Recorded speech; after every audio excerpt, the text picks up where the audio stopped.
안녕하십니까?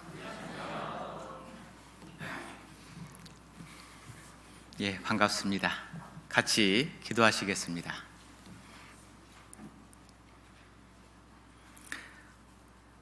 우리를 사랑하시는 거룩하시고 자비로우신 아버지 하나님, 감사와 찬송과 영광을 돌립니다. 영원한 심판과 멸망과 하나님의 저주를 받아 마땅한 불쌍한 영혼이었던 우리 자신들을 주님께서 받아주시고 사랑하여 주시고 위하여 우리의 모든 죄를 영원히 용서하여 주신 그 크신 사랑에 감사를 드립니다. 이제 남은 때를 우리에게 허락하신 믿음과 소망을 따라 사랑하는 주님의 자녀들과 교회 안에서 복음을 들고 살아가는 우리들의 인생길을 허락하시고 그 안에서 주님께서 때를 따라 돕는 은혜로 인도하시고 도우시는 은혜 또한 감사를 드립니다.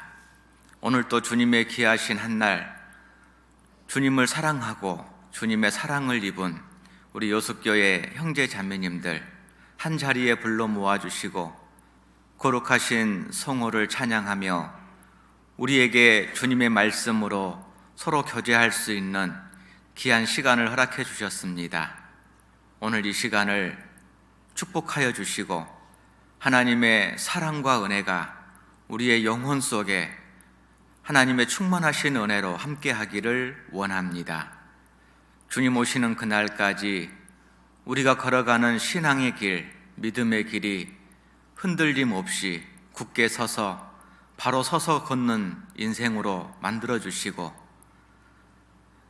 삶의 시험과 또 고난과 어려움 속에서도 굳건한 반석처럼 주님만을 의지하며 주님을 기쁘시게 하는 우리들의 신앙의 걸음이 될 수 있도록 도와주시옵소서. 오늘 이 시간 함께 하지 못한 우리 믿음의 식구들 있을 줄 압니다. 육신의 질병 가운데 고통받는 하나님의 자녀들과 또 그의 가족들, 그 있는 병상에서 하나님의 치료와 위로의 손길을 맛보아할 수 있도록 도와주시고 또 믿음이 연약하여 이 교제마저 나오지 못하는 하나님의 자녀들, 그 연약한 무릎을 일으켜 세워주시고 주님의 몸된 교회 안에서 마지막 때 마지막 주자로서 힘있게 복음과 함께 살 수 있도록 도와주시옵소서. 또 동일한 시간 멀리 해외에서 주님의 복음과 함께 수고하는 선교사님들과 그의 가정 그리고 형제 자매들 위에도 하나님의 때를 따라 돕는 은혜로 용육간에 일용할 양식으로 함께하여 주시고 베풀어 주시옵소서. 오늘 이 한 시간에 하나님의 말씀의 교제의 시간을 온전히 주 성령님께 부탁드리면서 언제나 우리를 사랑하시는 예수님 이름으로 기도합니다. 아멘. 같이 성경 찾겠습니다. 신약 성경 디모데후서 2장을 찾겠습니다. 디모데후서 2장 8절부터 10절 말씀을 디모데후서 2장 8절부터 10절입니다.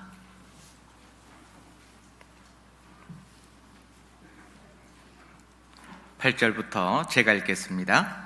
나의 복음과 같이 다윗의 씨로 죽은 자 가운데서 다시 살으신 예수 그리스도를 기억하라.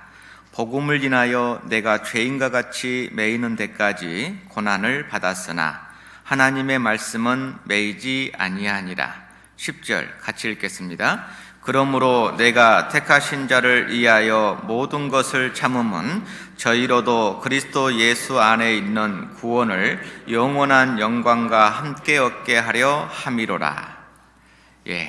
반갑습니다. 저는 1992년 10월 10일에 구원받은 이기로라고 합니다. 순창 고추장 마을에서 왔습니다. 고추장은 매운데요. 가서 보니까 맵지는 않더라고요. 순창은 2003년에 교회로 자립을 해서 지금까지 복음 안에서 함께 교제하고 있습니다.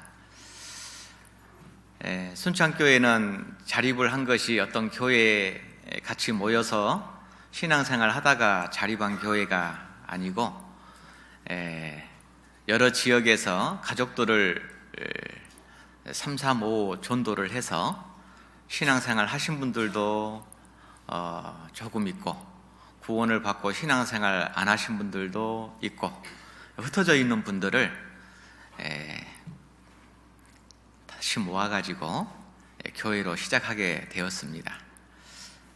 그래서 아무래도 어떤 교회에 소속돼서 한 개 구역으로나 이렇게 교제를 하다가 자립을 하면 좀 더 교회의 시작이 원만했을 건데, 많이 힘든 과정 속에서 지금까지 복음을 지키고 살아오고 있습니다.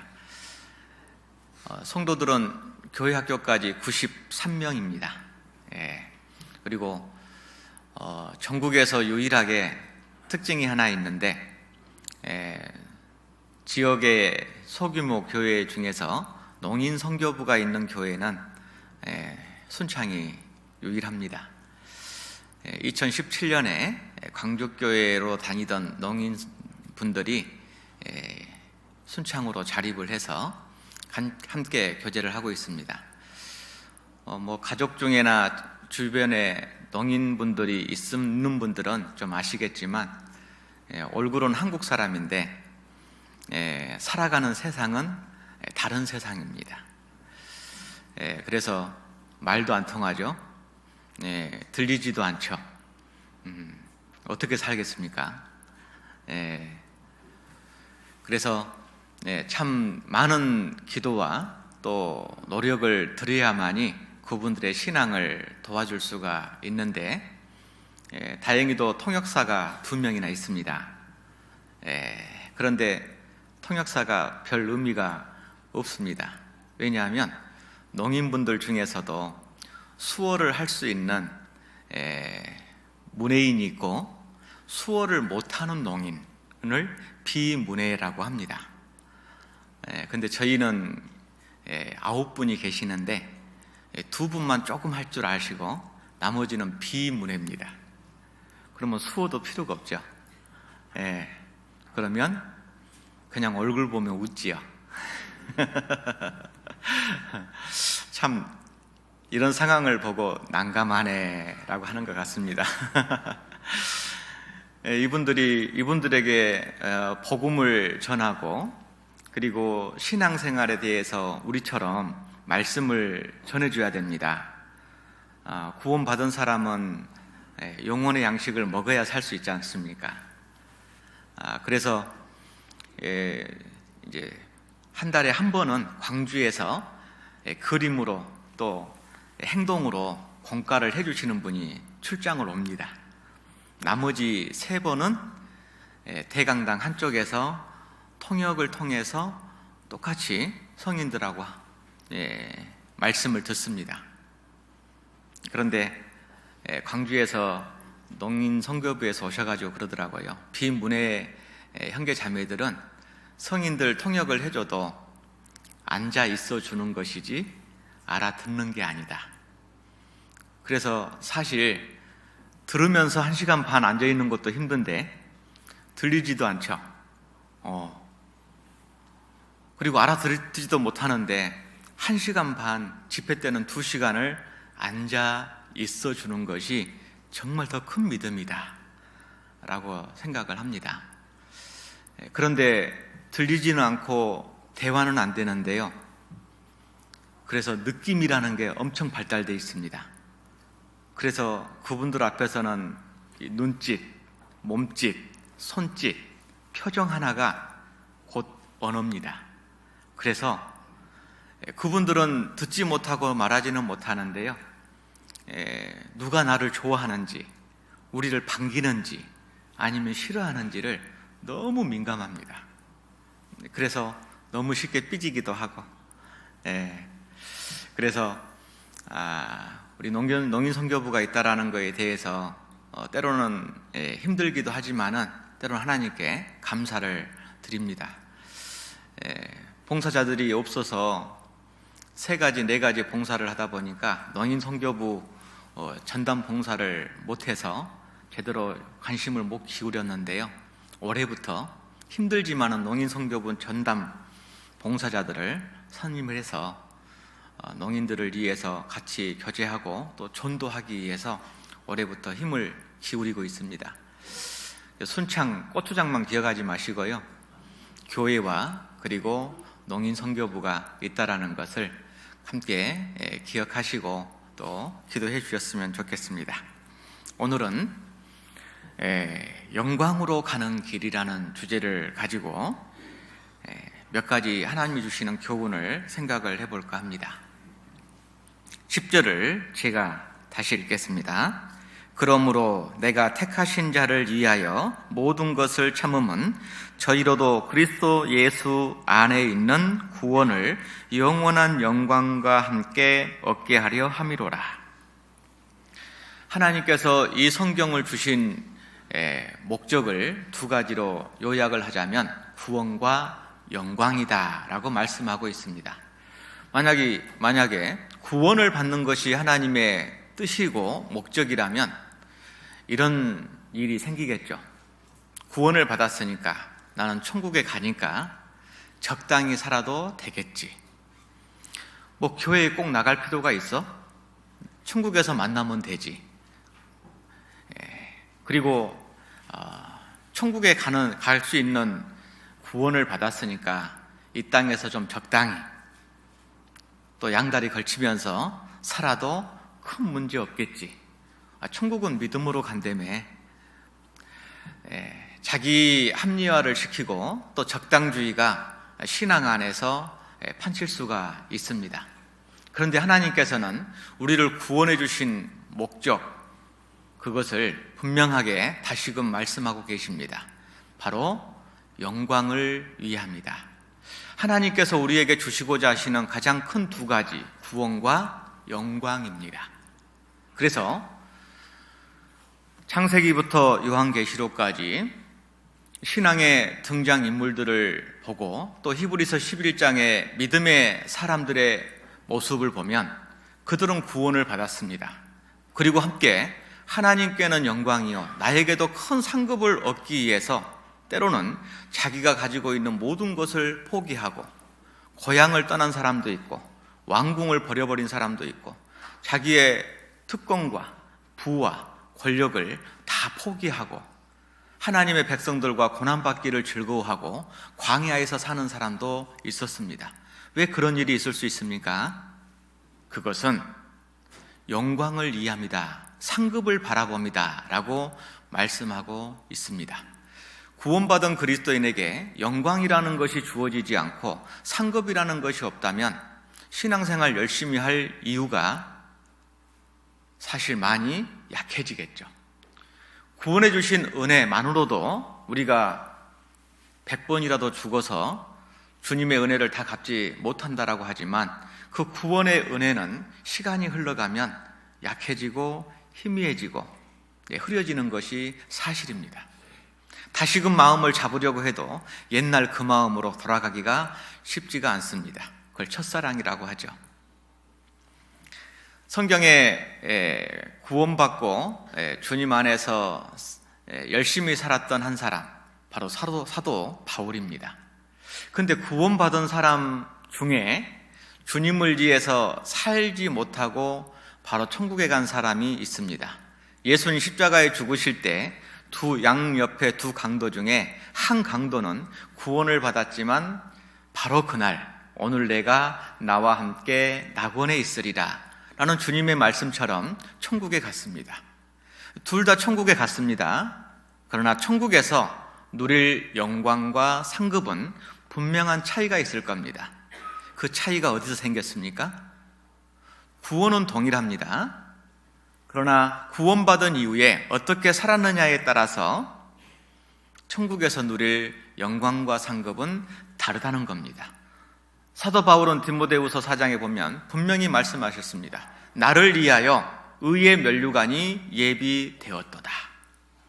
사도 바울은 내가 주님을 위해서, 복음을 위해서 수고한 것이 있다. 그것을 주님께서 다 계산해서 내게 영광과 상급으로 갚아주신다라고 말씀하셨고, 그것을 바라보고 사도 바울은 달려갈 길을 마쳤습니다. 그리고 그 마치는 마지막 종착역 앞에서 당당하게 나를 위해서 의의 면류관이 예비되었다라고 말씀하고 계십니다. 그래서 이 영광으로 가는 길을 가기 위해서 우리가 첫 번째 관문을 통과해야 되는데, 그게 바로 구원의 문입니다. 그 구원의 문을 통과하지 않고는 절대 영광의 길로 갈 수가 없습니다. 그래서 영광으로 가는 길을 위해서는 하나님께로 가는 길을 알아야 되고, 그리고 영생으로 가는 길을 알아야만이 그 다음 영광으로 가는 길을 알 수가 있습니다. 우리가 구원받을 때, 또 구원이라는 것을 우리 춘추계 때 특히 은장의 어르신들이 많이 수양해 오시는데요, 그때 상담을 주로 하다 보면은 새로 오신 분들 상담보다는 기존에 교회를 다니고 계신 분들 상담을 거의 대부분 많이 합니다. 전도인들이. 그 중에서 대부분이 보면은 가족들이 모시고 오고, 또 조장님이, 구역장님이 모시고 옵니다. 어떻게 오셨습니까? 그러면 교회는 나오셔요. 구원도 받으셨답니다. 그런데 점검 좀 해주세요. 점검 좀. 건강검진 하듯이 건강검진을 좀 해달라는 건데, 그런데 물어보면 다 하셔요. 1 + 1은 2입니다 라는 식으로 내 과거제, 현재제, 미래제, 예수님의 피로 다 용서했대요. 그러면 됐습니다. 그러면 저 구원 받았죠? 그럼 뭐 한마디 더 하십니다. 그런데 그렇게 물어보신 분들을 보면 구원이 아닐 가능성이 참 많아요. 누군가에게 자기 구원을 확인하려고 하는 그런 심리적인, 자꾸 옆에서 뭔가 찌르니까 확인을 했다라고, 나 건강검진 해보니까 건강하다고 하더라, 말하는 거죠. 근데 구원 받았는지 안 받았는지 사실 자기가 알거든요. 자기가 불분명하니까 누군가에게 확인하려고 하는 겁니다. 제가 그런 어르신들에게 하나 더 물어보죠. 어르신, 그러면 죄 용서 받고 구원 받으셨으니까 앞으로 혹시 살다가 교회도 못 나가고 착하게도 못 살고 말씀 들어도 못 살고 인색해서 헌금도 못하고 하나님 말씀 들어도 못 살면 어떻게 돼요? 물어보면 10분 중에 절반 정도는 그럽니다. 지옥 가죠? 두세 분 정도는 그래도 천국 갑니다. 한두 분 정도가 말하려다가 머리를 핑 돌립니다. 가만, 지옥은 안 가지. 죄 용서 받았는데. 그럼 뭐지? 그런 분들이 참 위험해요. 그래서 이제 그런 분들이 생각하는 게 그거죠. 죄 용서는 예수님의 피로 받고, 천국은 앞으로 교회 생활을 열심히 하고 하나님 말씀대로 살아야 천국에 간다. 그렇게 가르쳐 준 적도 없는데요, 어디서 배웠는지 철석같이 믿고 있는 분들이 의외로 많아요. 그래서 복음을 물어보면 정확하게 대답을 하는데 나중에 그 질문 하나에 코가 딱 낍니다. 구원 아니시구만요. 구원을 다시 확정하셔야 됩니다. 그러면은 구원을 다시 이제 확정하려고 하는 분도 있지만 어떤 분은 고집을 피우는 분도 있어요. 자, 구원이라는 것이 어디에 이루어지고 어떤 의미인지를 정확히 알아야 됩니다. 로마서 10장을 보겠습니다. 로마서 10장.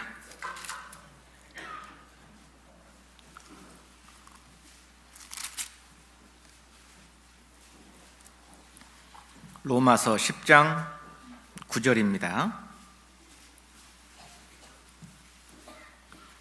로마서 10장 9절 말씀.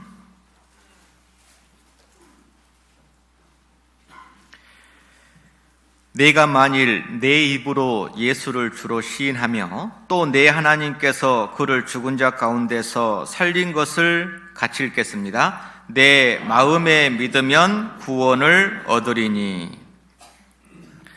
여러분, 구원이라는 것은 행위로 갑니까? 믿음으로 갑니까? 믿음으로 가죠. 믿음은 어디에 오는 거죠? 마음에 온다라고 돼 있죠. 예. 그러면 천국 가고 지옥 가는 것은 행위의 문제입니까? 믿음의 문제입니까? 믿음의 문제입니다. 믿음은 마음의 문제죠. 믿음이라는 것이 오는데 어떤 그릇에 담겨서 오느냐면 내 마음이라는, 영혼이라는 곳에 믿음은 찾아옵니다. 그래서 천국 가고 지옥 가는 것은 행위의 문제가 아니라 믿음의 문제고 마음의 문제라는 거죠. 그럼 어떤 분은 그럽니다. 그러면은 마음으로 믿어서 구원받으면 왜 교회 다닙니까? 왜 열심히 살아야 됩니까? 왜 착하게 살려고, 말씀대로 살려고 힘쓰고 애써야 됩니까? 그럴 필요가 없지 않습니까? 행위는 천국 가려고 교회 다니고 착하게 살고 말씀대로 사는 것이 아니라 하나님께서 우리에게 주실 영광과 상급을 위해서 행위가 필요한 겁니다. 그래서 교회 생활은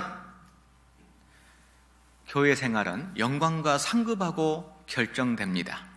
그래서 혹여나 여기에 천국 가기 위해서 오늘 이 자리에 나오신 분 계십니까? 천국 가려고 내가 하나님 말씀대로 힘쓰고 애쓰고 헌금하신 분 계십니까? 그분은 그렇게는 못 가기 때문에 심보를 바꾸십시오. 심보를 바꿔서 내가 뭘 해서 가는 게 아니라 마음의 문제고 믿음의 문제구나. 내 마음에 하나님이 인정하는 올바른 믿음이 아직 없구나 라고 생각을 하시고 이제 집회를 잘 다시금 들으셔야 됩니다. 이제 구원을 받은 사람은 이제 천국에 가게 됐기 때문에 그 다음에 집중해야 될 신앙생활의 목표는 바로 영광입니다. 하나님께 영광을 돌리기 위해서 또 나에게 영광과 상급을 위해서 어떻게 살아야 될까? 그 영광으로 가는 길을 위해서는 반드시 우리가 알아야 될 것이 몇 가지가 있습니다. 이걸 알지 못하고 교회를 왔다 갔다 하면은 신발은 달아지는데요. 기름은 달아지는데 내 앞에 영광과 상급이 없을 수 있어요. 그래서 영광으로 가는 길을 위해서 내가 꼭 알아야 될 것이 몇 가지가 있습니다. 첫 번째, 하나님께서 나를 왜 구원해 주셨죠? 하나님께서 나를 왜 구원해 주셨는지 그 목적을 알아야 돼요. 그 목적을 분명히 알아야만이 정상적인 영광으로 가는 길에 출발이 됩니다. 이걸 모르면은 어떤 분은 그럽니다. 저 천국 보내주려고 구원해 주셨죠. 저를 통해서 하나님의 일을 하라고요. 복음 전하라고요. 하나님의 은혜에 보답하라고요. 그것도 틀린 대답은 아니지만 100% 맞는 말도 아닙니다.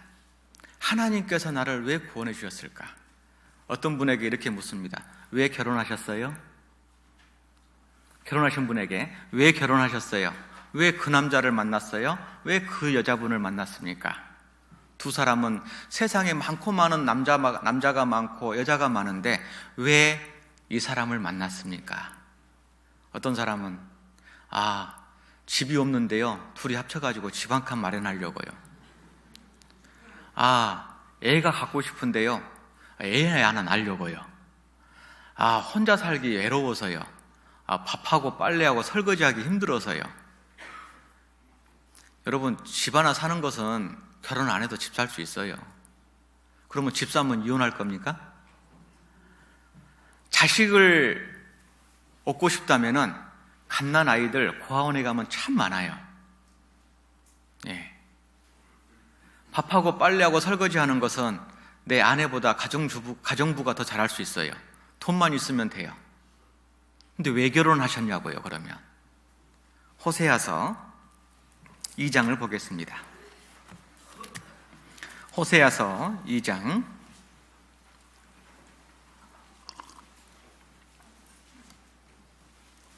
호세아서 2장 19절, 20절.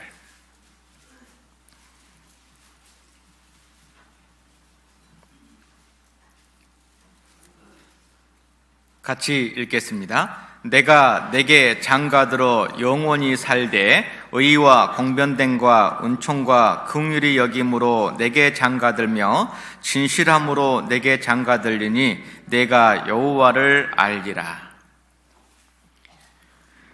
하나님께서 나를 왜 지옥에서 건져 주셨을까? 나를 위해서 왜 독생자를 십자가에 내어 주셨을까? 왜 그 모진 고난과 고통을 당하셨을까? 가장 중요한 첫 번째 목적이 사랑하려고 해요. 하나님은 사랑이십니다. 사랑에는 대상이 있어야 되죠. 그 사랑의 대상이 누구였습니까? 원래의 창조의 목적에 인간이 하나님의 사랑의 짝이었습니다. 그런데 그 인간이 마귀의 게임에 빠져서 하나님의 말씀을 어기고 하나님을 등지고 마귀 편에 속하게 됐죠. 그래서 마귀를 따라서 지옥으로 갈 수밖에 없는 죄인의 운명을 모든 인간은 가지게 되었습니다. 그대로 인간 역사가 끝나면 하나님은 실패한 겁니다. 그래서 하나님께서 독생자 예수 그리스도를 보내주셔서 그 지옥에 팔려가는 영혼을 다시금 핏값을 주고 사서 하나님의 아내로 삼으신 겁니다. 그것이 호세아 성경이에요. 호세아라는 선지자에게 하나님께서 말씀하십니다. 호세아야, 결혼해야지. 예, 감사합니다 하나님. 잔뜩 기대를 했습니다. 한 말씀 더 하십니다. 저기 몸을 파는 창녀가 있는데 그 창녀를 데려다가 내 아내를 삼아라. 갑자기 좋다가 싫어졌어요. 하나님, 왜요? 세상에 많고 많은 여자가 많은데 왜 하필 창녀입니까? 호세아는 그 창녀를 데려다가 아내를 삼고 살았습니다. 자식도 낳습니다. 그런데 그 버릇을 못 버리고 다시 다른 남자를 만나서 호세아를 떠나서 도망갔습니다. 호세아는 포기했겠죠? 하나님께서 다시 말합니다. 호세아야, 네 아내가 돈 주고 다시 팔렸으니 지참금을 가지고 다시 가서 네 아내를 사와라. 그리고 다시 살아라. 호세아는 더 기가 막혔습니다. 하나님 말씀대로 했습니다. 그 호세아의 아내가 누구죠? 바로 나잖아요. 나는 하나님의 사랑의 짝이었습니다. 그런데 마귀라는 남자를 따라서 하나님을 등지고 죄에 팔려서 지옥으로 간 겁니다. 그래서 하나님께서 독생자를 보내주셔서 그 십자가의 비싼 피의 대가를 치르시고 나를 사서 하나님의 자녀로 삼았습니다. 그리고 하나님의 몸된 교회 안에 두셨습니다. 뭐 하려고요? 짠해서요? 아니요. 이제 나를 떠나지 말고 나하고 함께 사랑하면서 살자. 그래서 하나님께서 나를 구원하신 가장 큰 목적은 사랑하고 사랑받기 위해서 그 관계, 사랑의 관계를 지켜야 됩니다. 그게 창조의 목적이 다시 회복된 거예요. 그래서 구원받은 그리스도인은 하나님과의 그 사랑의 관계를 계속 유지해야 됩니다. 작년 한 해 동안 그 하나님과의 사랑의 관계를 어떻게 지내오셨습니까? 올 한 해 2020년 새해 나름대로의 계획을 세우고 각오를 하고 큰 결심을 하였을 겁니다. 그러나 그 계획도 중요하고 결심도 중요하지만은 그 신앙의 힘은 나에게서 있는 게 아니라 하나님에게서 있다라는 것을 아셔야 돼요. 신앙의 힘의 근본이 뭐냐? 사랑이라는 것을 아셔야 돼요.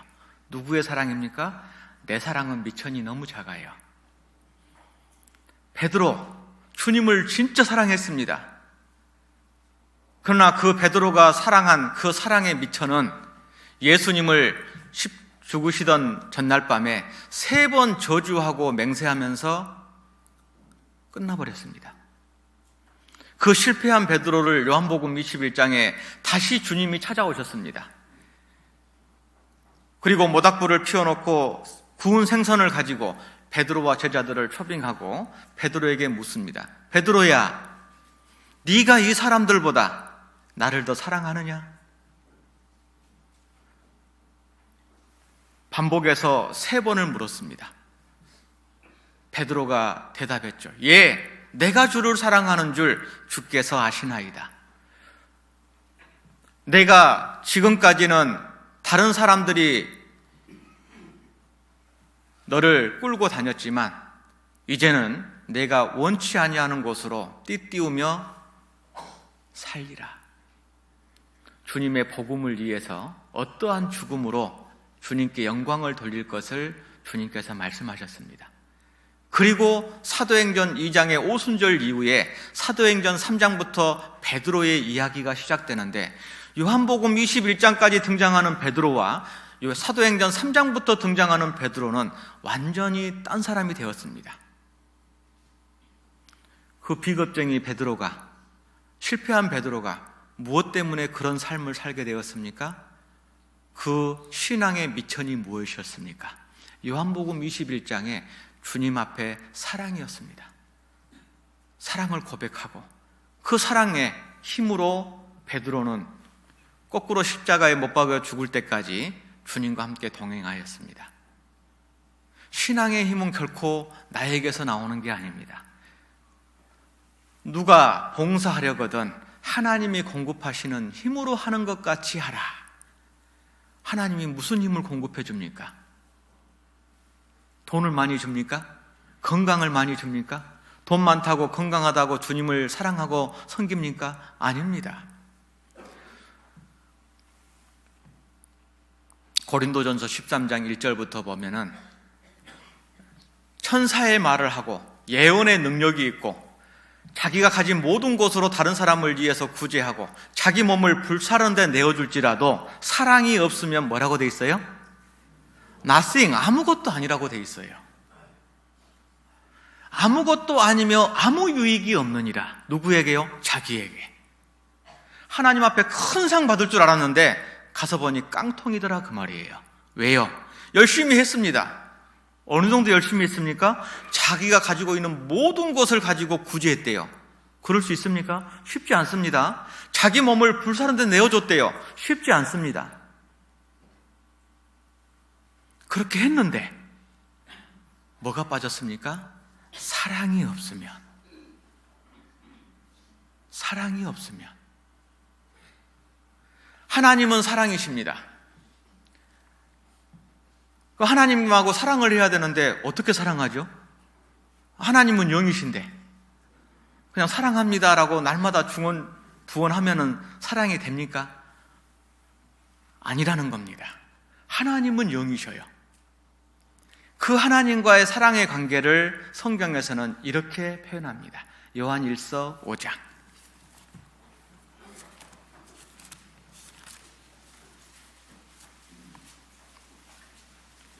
요한 1서 5장 1절입니다.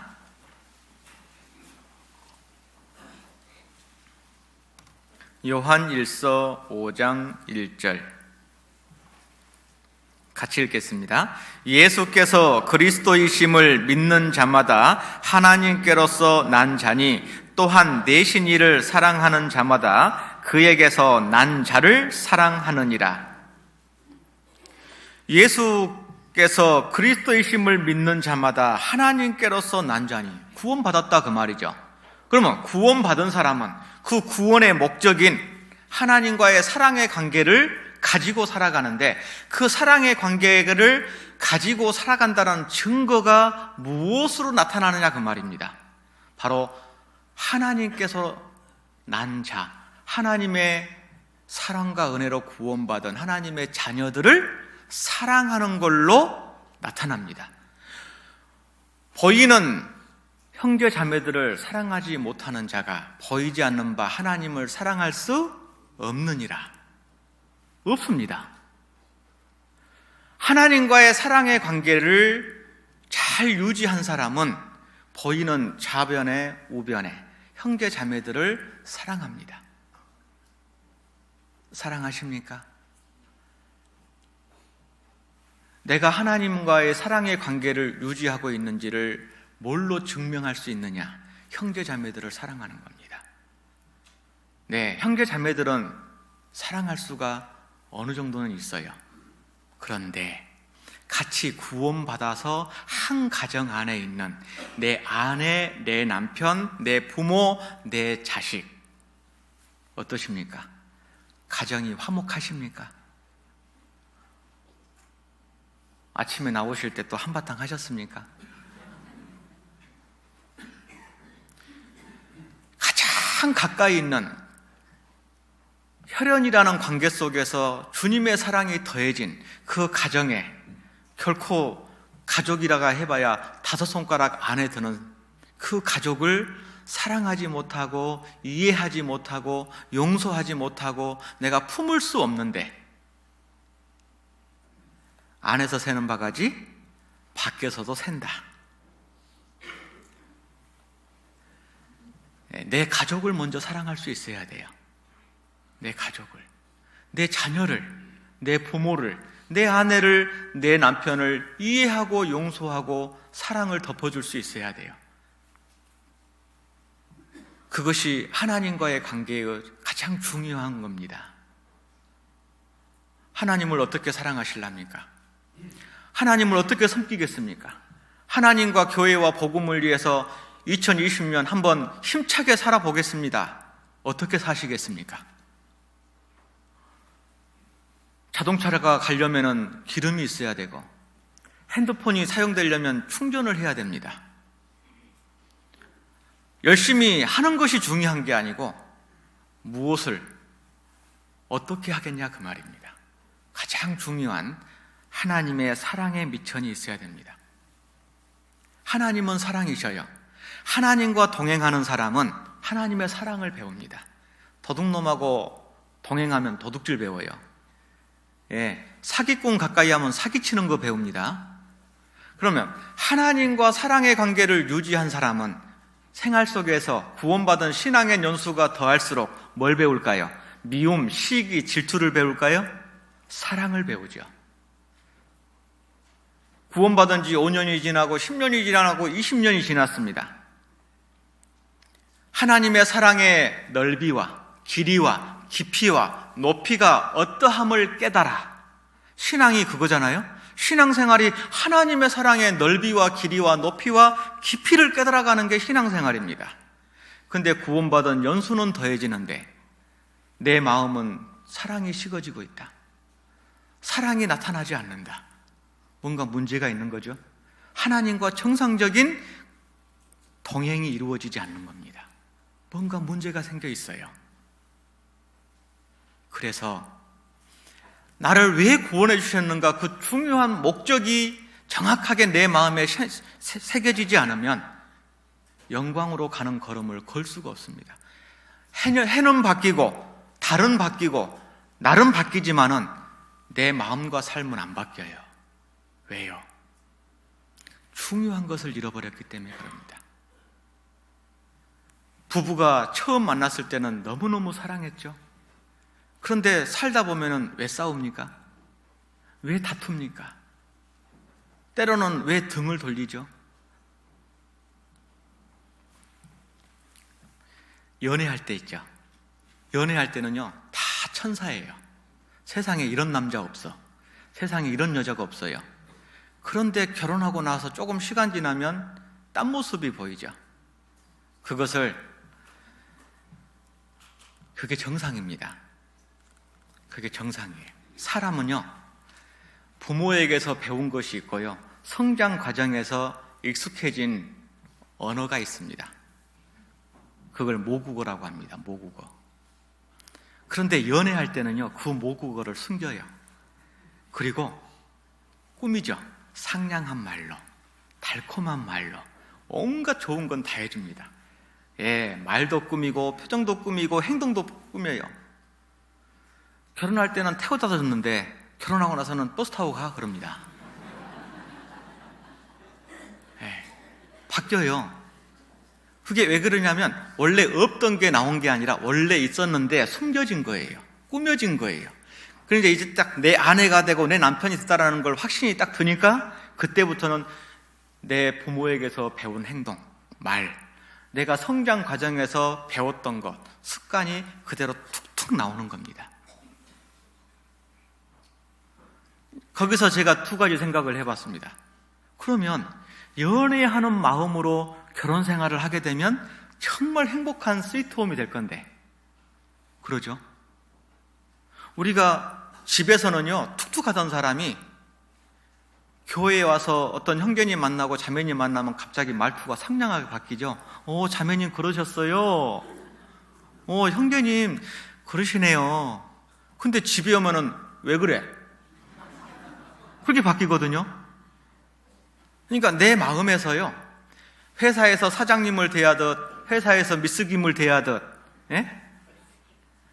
하면은 내가 모국어를 바꿀 수 있어요.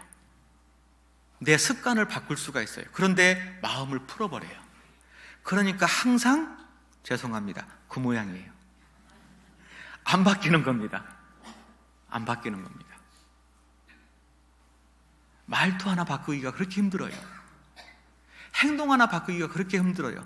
그런데 그렇게 나한테는 막아던 사람이 밖에 나가서는 친절하거든요. 다른 사람에게는. 왜 그러냐면 긴장하기 때문에 그래요. 저 사람에게는 내가 조심해야 된다. 사장님 앞에서는 조심해야 된다. 형제 자매들 앞에서는 조심해야 된다. 라는 마음을 가지기 때문에 내 말과 행동이 바뀌어서 나오는 겁니다. 우리의 신앙생활은 하나님 앞에서 합니다. 하나님 앞에서. 그 마음을 잊지 않고 기억한다면 내가 바뀔 수 있어요. 변할 수 있다라는 겁니다. 그 연애하던 마음이 끝까지 갈 수가 있어요. 그런데 우리는 마음을 풀어버려요. 우리가 올 한 해 하나님과의 나와의 사랑의 관계를 잘 유지한다면 형제 자매들과의 사랑의 관계를 유지해 나갈 수 있어요. 그러면요, 나와 우리 가족과 우리 구역을 통해서 복음이 힘있게 전해질 겁니다. 그런데 여기서 사랑이라는 것은 슬로건이 아니거든요. 몇 번 외치고 100번, 1000번 외친다고 사랑이 저절로 되는 게 아닙니다. 사랑할 수 있는 마음가짐, 방법이 있어요. 고린도전서 1장입니다.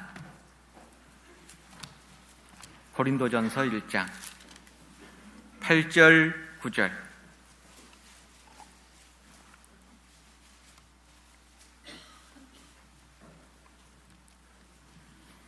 고린도전서 1장 8절, 9절. 제가 읽겠습니다. 주께서 너희를 우리 주 예수 그리스도의 날에 책망할 것이 없는 자로 끝까지 경고케 하시리라. 9절 같이 읽겠습니다. 너희를 불러 그의 아들 예수 그리스도 우리 주로 더불어 교제케 하시는 하나님은 미쁘시도다. 주님 앞에 섰을 때 책망받지 않는 신앙생활이 무엇인지 아십니까? 그 책망받지 않는 삶의 모습을 살 수 있는 신앙의 비결을 9절에 우리 주님께서 말씀하셨습니다. 너희를 불러 우리 주 예수 그리스도와 함께 더불어 교제케 하시는 하나님은 미쁘시도다.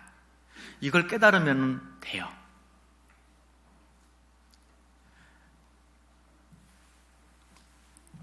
이걸 깨달으면 뭘 깨달아야 될까요? 더불어요. 더불어가 뭔지를 알아야 돼요. 더불어. 여러분, 삶이라는 것은 형제 자매와 더불어 살아가기 전에 내 가정에서 아내와 남편과 내 자식과 부모와 더불어 살아가기 전에 누구와 더불어 있다라는 걸 알아야 됩니까? 주님이 더불어 있다라는 걸 알아야 돼요. 오늘 이 자리에 주님 계셔요, 안 계셔요? 그건 머리에서 대답하는 거고요. 배워서. 내가 집에 갔습니다. 집에 주님 계셔요, 안 계셔요? 학교에는요? 직장에는요? 아시네. 요습교회 형제 자매님들은 아시네요. 그런데 막상 그 현장에 가면 안 보여요. 잊어버려요. 남편은 보이고 아내는 보이고 자식은 보이는데 주님이 안 보여요. 그래서 한바탕 하죠. 그 자리에 주님이 계신 줄 알면 어떻게 얼굴 붉히고 소리가 나오고 싸울 수가 있을까요? 잊어버리니까 그래요. 이 더불어라는 게 참 중요합니다. 주님이 계시면 얼마나 주님이 어떤 모습으로 계실까요? 요한계시록 1장을 집에 가서 읽어보세요. 주님이 나와 함께 계시는 모습이 어떤 모습인지. 주님이 계신다. 우리 요즘이야 핵가족이지만요, 저 어렸을 때 저희 집은 16명이 한 가족이었습니다. 16명. 저까지 4대가 살았으니까요. 그러면요, 옆에 있는 형제간이 마음에 안 듭니다. 그러면은 어르신들 앞에서 싸웁니까, 못 싸웁니까? 왜 싸웠다가는 이거는 죽습니다, 그냥. 그래서 뭔가 문제가 생기면 화장실로 따로 나오라고 하죠. 따라 나와, 너 밖으로 좀 나와봐. 밖에서 한바탕 하죠.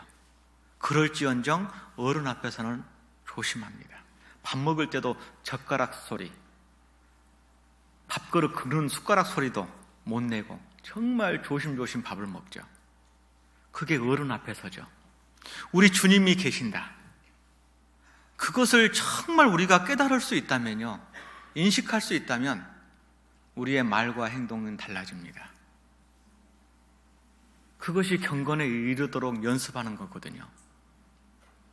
자, 구역 모임을 시작했습니다. 새해 구역 모임 시작했습니까? 구역장님이 새해 가고 또 주님 앞에 살았던 삶의 간증을 부탁합니다. 어떤 분은 그래요. 패스 그래요. 패스. 저는 잘 산 것도 없고 참 주님 앞에 부족해서요. 그런데 여기서 하나 생각할 게 있습니다. 우리와 함께 교제 안에 계시는 주님의 모습이 어떤 모습으로 계셔요? 칼 들고 계셔요? 몽둥이 들고 계셔요? 주님이 어떻게 계신지 아셔요? 집에 가셔서 요한복음 13장을 읽어보셔요. 주님이 허리에 수건을 두르시고요, 대야에 물을 떠다가 내 더러운 것을 씻으려고 다 기다리고 계셔요. 그런데 갑자기 베드로가 그랬죠. 주님이 어떻게 저를 제 발을 씻습니까? 제가 씻겨드려야죠. 저를 씻을 수 없습니다. 그랬더니 주님이 한 말씀 더 하십니다.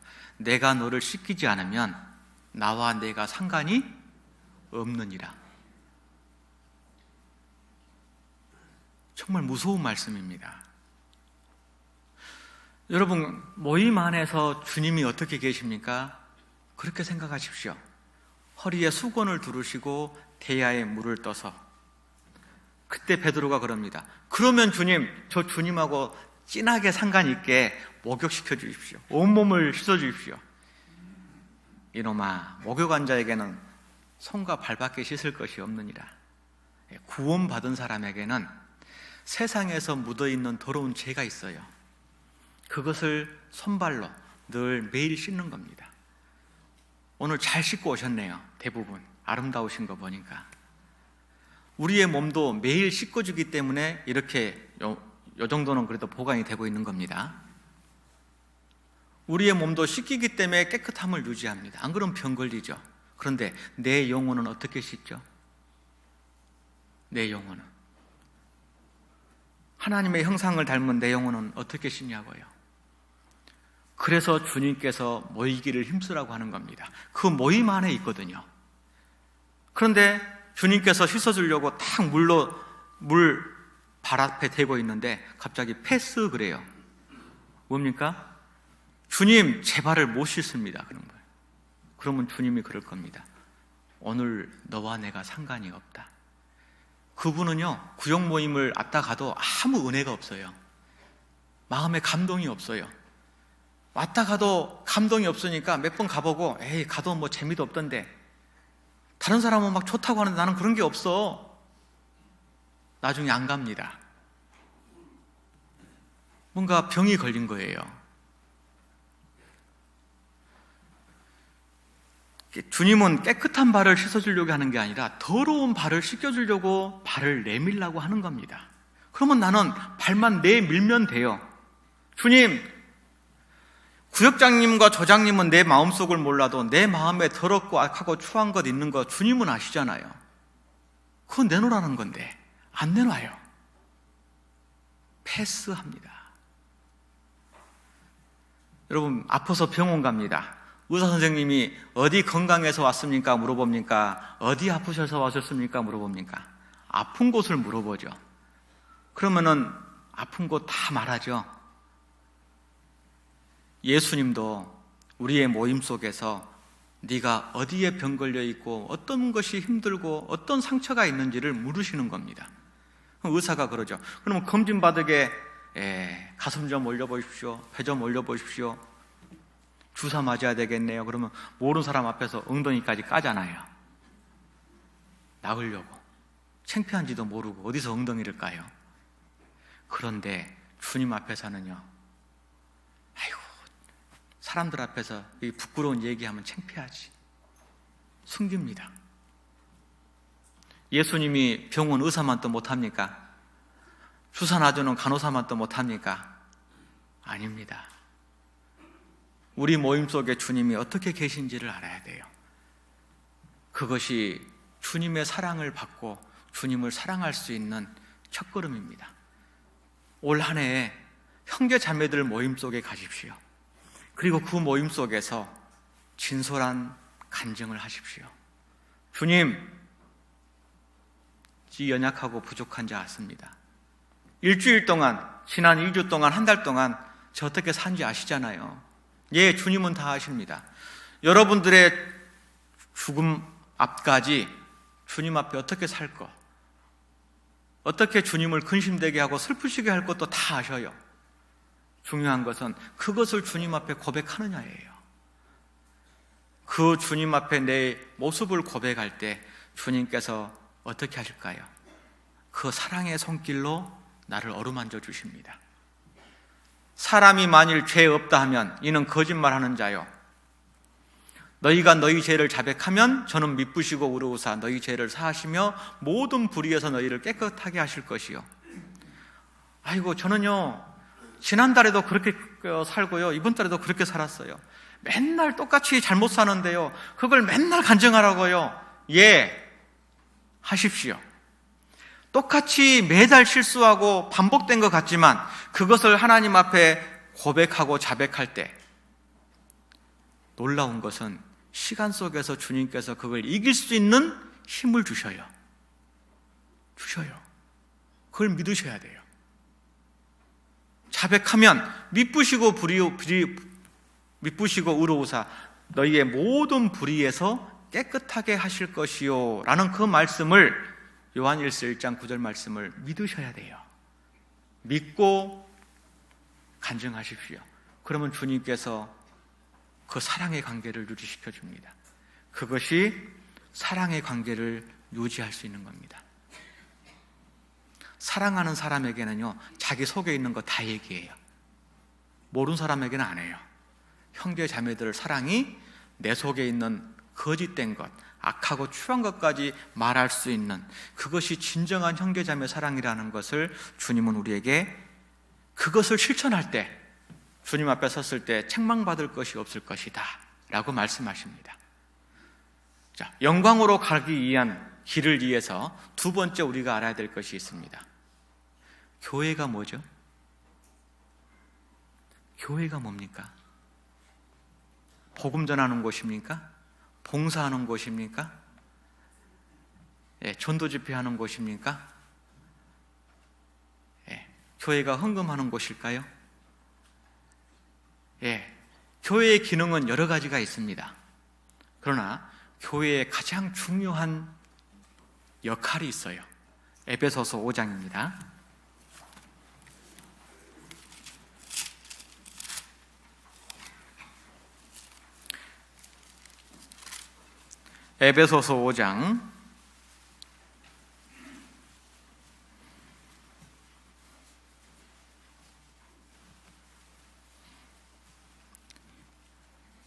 에베소서 5장 27절입니다. 에베소서 5장 27절 같이 읽겠습니다. 자기 앞에 영광스러운 교회로 세우사 티나 주름 잡힌 것이나 이런 것들이 없이 거룩하고 흠이 없게 하려 하심이니라. 이 에베소서 5장 22절부터 이하에 보면 아내와 남편과 아내에 대해서 말씀하시면서 이 비밀이 크도다, 그리스도와 교회에 대하여 말하노라, 이렇게 말씀하십니다. 교회가 무엇일까요? 교회를 나오고 있는데도 교회가 무엇인지를 모르면 영광으로 가는 길을 갈 수 없어요.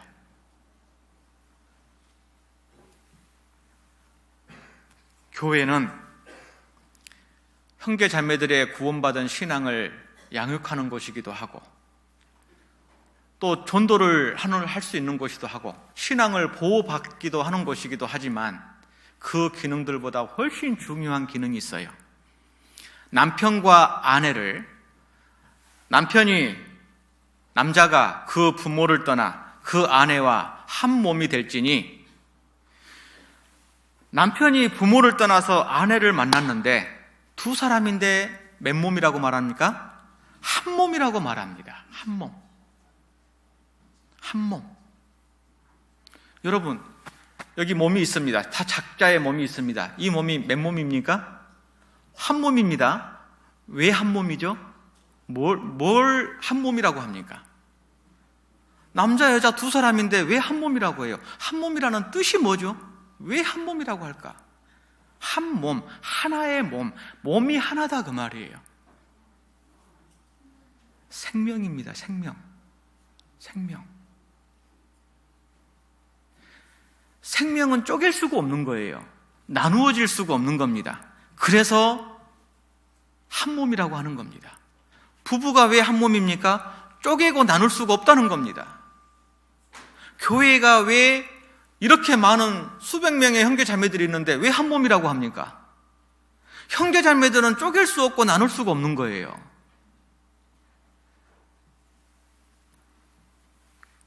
교회는 한 몸입니다. 그래서 고린도전서 11장에 보면은, 그 12장에 보면은 몸에 대해서 쭉 나오잖아요. 지체는 여럿이나 한 몸인 것처럼, 한 지체가 아파하면은 같이 아파하고, 한 지체가 영광을 받으면 다른 지체도 함께 즐거워하느니라.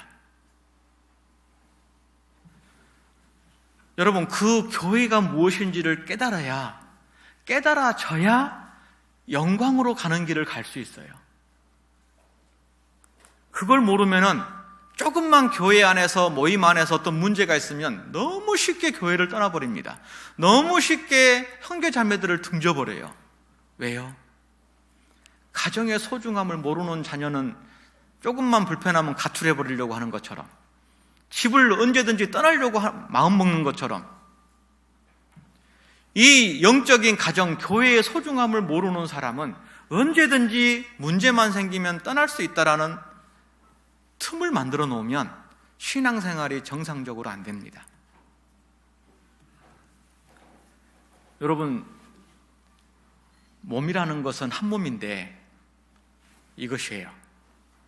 내가 망치질 하다가 왼손가락을 때렸습니다. 그러면은 오른손이 뭐라고 해요? 꼴 좋네. 맞을 뻔할 때 피해야지 왜 그대로 있어서 맞냐 라고 하는 게 아니잖아요. 때리면은 망치를 놓고, 그러죠? 일하던 거 올스톱입니다. 잡고, 눈은 보고, 입은 불고, 발은 병원으로 가든지 약상자로 뛰어가잖아요. 그게 한 몸입니다. 좋은 것도 같이 하고 아픈 것도 같이 하는 게 한 몸이다 그 말이에요. 그게 생명이다는 증거입니다. 내가 교회를 올바로 깨닫고 있습니까? 구역 모임이 있는 날 내가 그 해당 구역에 속해 있으면 거기 가야 돼요. 그게 한 몸이잖아요. 일요일 날 함께 모일 수 있는 6교회 형제 자매들이 모이는 이 자리에 와는 게 한 몸입니다. 형제 자매들이 아파 있으면 병문안 가는 게 한 몸이잖아요. 형제 자매들이 어떤 형제 자매가 결혼하고 좋은 일이 있으면 가서 함께 축하해 주는 것이 한 몸이잖아요. 한 몸이라는 것은 모든 것을 같이 하는 겁니다. 모든 것을. 그게 한 몸 안에 거하는 겁니다. 그런데 교회는 나오는데 한 몸이 안 돼 있는 사람이 있어요. 가지가 포도나무에 붙어 있지 아니하면 가시를 맺을 수 없음같이 너희가 나를 떠나서는 아무것도 할 수 없느니라. 그 사람을 통해서는 아무 일도 일어나지 않습니다. 영광으로 가는 길을 걸어갈 수가 없어요. 그래서 이 교회라는 것은 몸입니다. 몸. 이걸 정말 머리가 아닌 마음으로 깨달아야 돼요. 내 가족이라고 한다면 때로는 싸울 수도 있습니다. 다툴 수도 있습니다. 그런데 내 가족이기 때문에 어떻게든 내 가족을 지키려고 애를 쓰죠. 그리고 그 관계를 회복하려고 선물도 주고 미안한 감정을 표현합니다. 교회는 한 몸입니다. 실수할 수 있고 잘못할 수 있고 아이도 있고 어른도 있고 다양한 사람이 있어요. 그리고 또 하나 보세요. 내가 걸어가다가 넘어졌는데 팔을 짚다가 오른손이 깁스를 했습니다. 부러져가지고. 자, 그때부터 뭔 일이 생기죠? 여기 딱 깁스해버렸어요. 밥 먹는 것도 힘들어요. 씻는 것도 힘들어요. 갑자기 이제 직장 생활도 못하게 생겼습니다.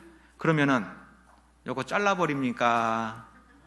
빨리 고쳐서 쓰려고 합니까? 빨리 고쳐서 정상적인 생활을 하려고 합니다. 그래서 보호해주고 치료해주고 약 먹여주고 주사 맞아주잖아요.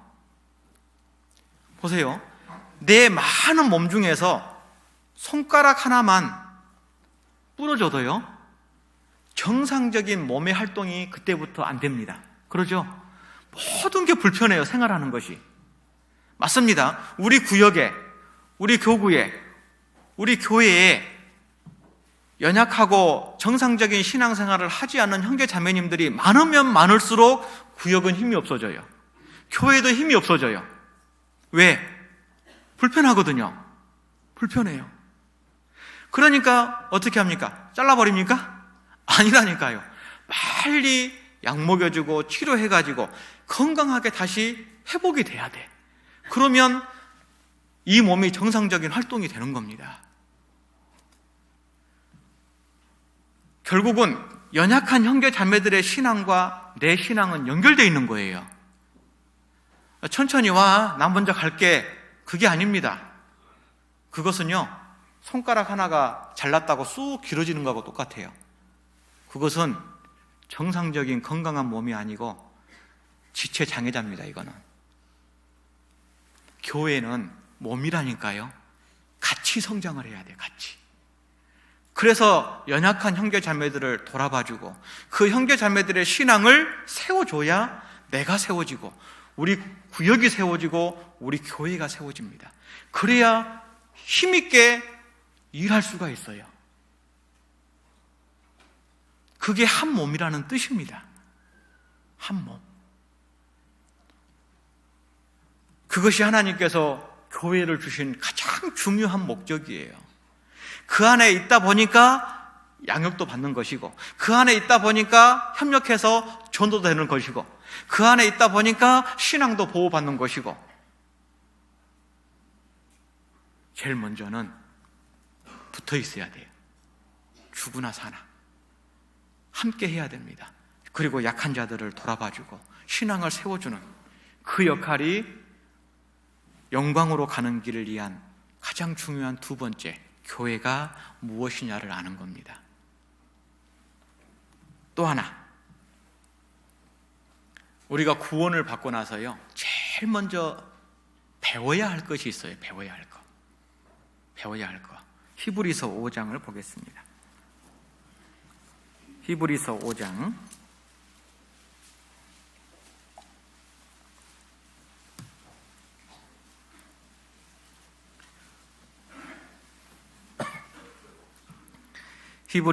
5장 8절입니다. 8절, 9절 같이 읽겠습니다.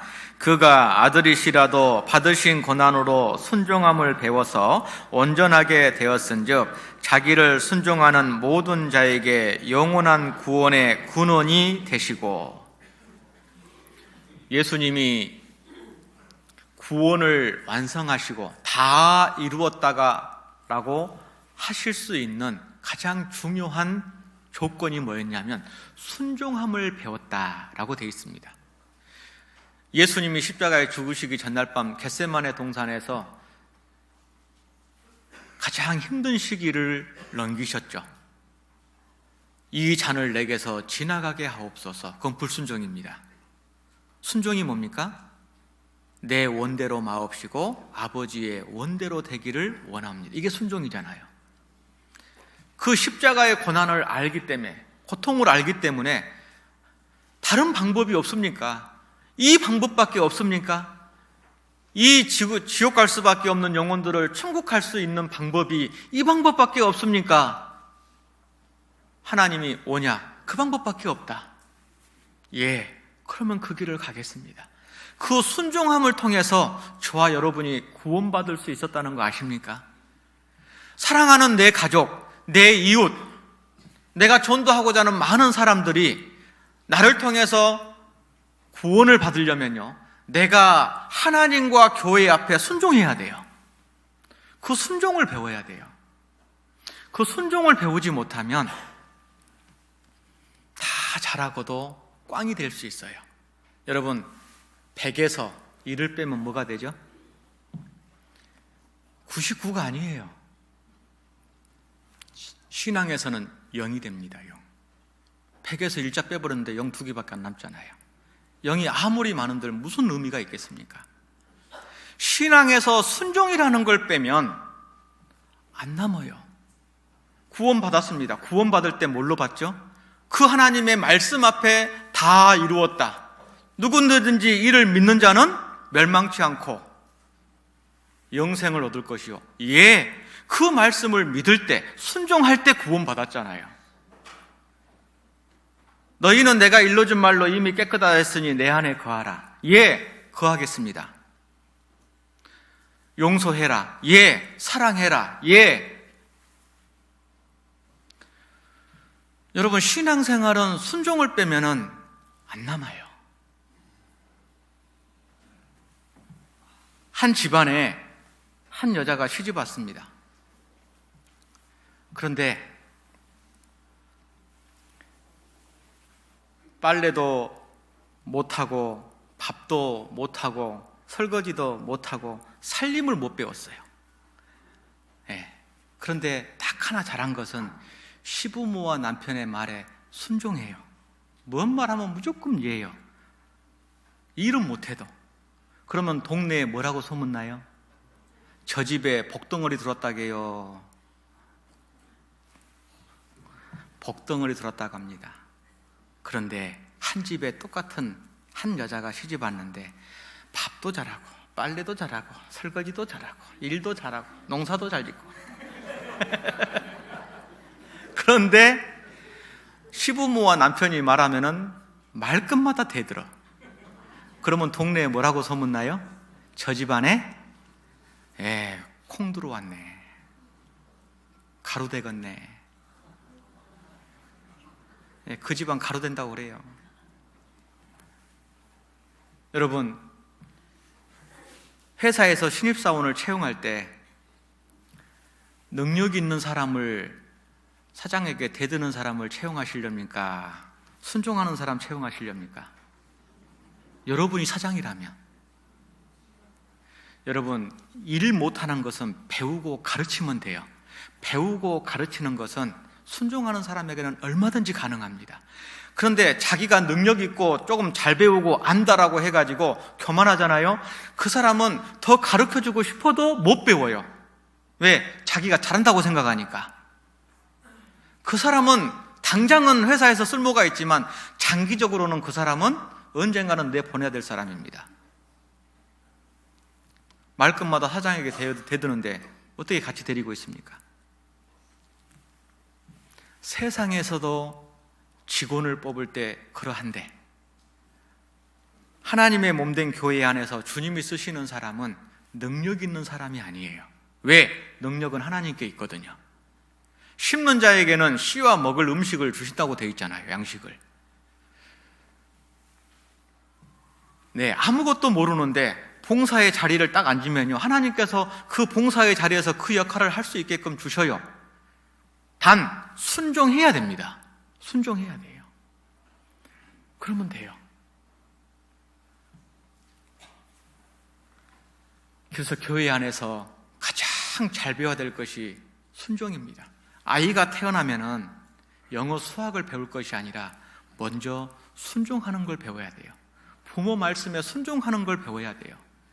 그런데 영어 수학 공부, 학교에서는 공부하면 1등이요. 전국 1등이에요. 그런데 부모한테 대들어요. 선생님한테 대들어요. 그러면 걔는 나중에 크면은요, 이제 이게 괴물 됩니다. 괴물. 여러분 가정에 자녀들이 있습니까? 여러분 자녀들에게 가장 잘 가르쳐야 될 것이 뭐냐면 순종하는 거 가르쳐야 돼요. 그래야 구원받아요. 부모 말에 순종하지 않는데 보이지 않는 하나님의 말씀에 순종할 것 같습니까? 복음이라는 것은 순종해야 구원을 받는데 아이들이 순종을 배우지 않으면 하나님의 복음 앞에 순종하지 않습니다. 구원을 안 받아요. 못 받아요. 그래서 자녀들을 순종하는, 부모가 한마디 딱 하면 하지 마, 안 해야 돼요. 가장 중요한 겁니다. 사실은 하나님께서 성경에 남편들아, 아내들아, 부모들아, 자녀들아, 상전들아, 종들아, 위아래를 정해놓으셨지 않습니까? 그 위아래를 통해서 보이지 않는 하나님과 나의 위치와 역할을 설명해 주시는 겁니다. 그래서 왜 아내들에게 남편에게 순종하라고 합니까? 보이는 남편에게 순종하지 못하는데 보이지 않는 하나님에게 순종되겠냐 그 말이에요. 자녀에게 왜 순종을 가르칩니까? 보이는 부모에게 순종 안 하는데 보이지 않는 하나님에게 순종하겠냐 그 말입니다. 순종이라는 것을 가르치기 위해서 위아래를 정해놓으신 겁니다. 구원받고 신앙 안에서 가장 먼저 배워야 되고 내 몸에 익혀야 될 것이 뭐냐? 예입니다. 예. 고린도후서 1장에 보면 예수 그리스도는 하나님 안에서 예만 되었느니라 이렇게 되어 있지 않습니까? 그 예수님이 하나님 앞에 예를 통해서 다 이루었다가 된 겁니다. 그래서 정말 내 가족, 내가 전도하고자 하는 사람이 10년, 20년 기도했는데 안 됐습니까? 교회 안에서 순종하십시오. 내년에 이 봉사 좀 해주십시오. 나는 도저히 할 수 없는데 내 가족을 전도하기 위해서라도 내가 누군가 기도하는 그 10년 동안 기도한 한 영혼을 위해서라도 내가 순종의 자리로 들어가십시오. 내가 그 자리부터 불순종하는데 그 불순종하는 나를 통해서 어떤 영혼이 구원받겠냐 그 말입니다. 내가 순종해야 됩니다. 그래서 순종이 내게 곧 복입니다. 그 순종을 배워야 돼요. 그리고 고린도전서 3장입니다. 고린도전서 3장.